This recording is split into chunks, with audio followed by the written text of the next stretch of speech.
ശ്രീരാജരാജേശ്വരി ശിവക്ഷേത്രം.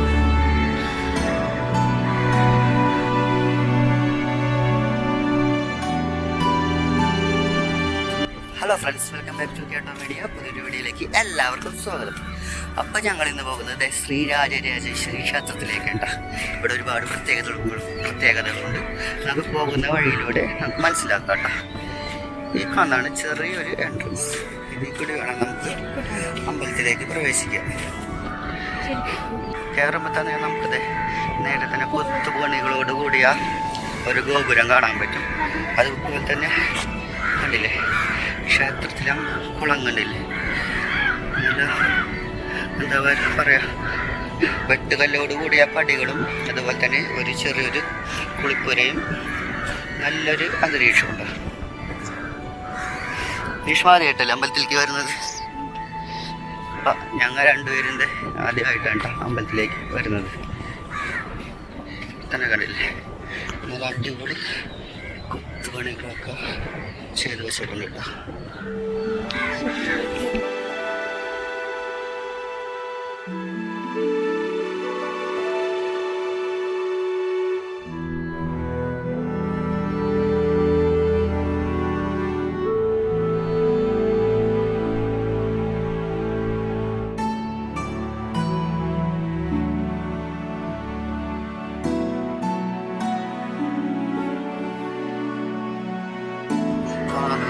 അമ്പലത്തിന്റെ പരിസരം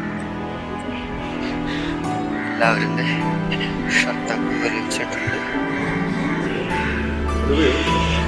ഈ അമ്പലത്തിന്റെ പ്രത്യേകത എന്ന് വെച്ചാൽ സ്ത്രീകൾക്ക് രാത്രി 7:00-ക്ക് ശേഷം മാത്രമേ പ്രവേശനമുള്ളൂ കേട്ടോ. അതുവരെ നമുക്കല്ല സ്ത്രീകൾക്ക് പുറത്തുനിന്ന് ഇതുപോലെ മുട്ടുകുത്തിയിട്ട് വേണം പ്രാർത്ഥിക്കാൻ. മുട്ടുകുത്തുന്നതിൻ്റെ കാര്യം എന്താണെന്ന് വെച്ചാൽ മുട്ടുകുത്തിയാൽ മാത്രമേ നമുക്കുള്ളിൽ ഭഗവാനെ നമുക്ക് കാണാൻ പറ്റുള്ളൂ. അപ്പം ഞാനും ദർശുവിൻ്റെ അമ്പലത്തിൽ കയറാൻ പോയുണ്ട്.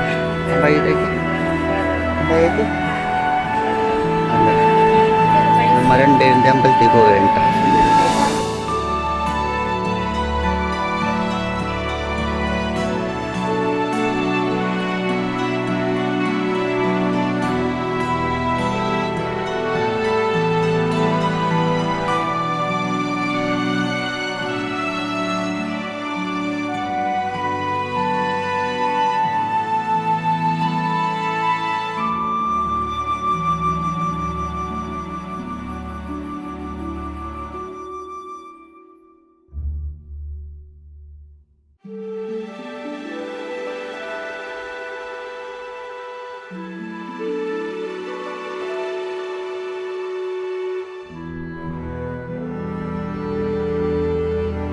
രാത്രി 7:00-ക്ക് ശേഷം സ്ത്രീകൾക്ക് പ്രവേശനമുള്ളൂ എന്ന് പറഞ്ഞു.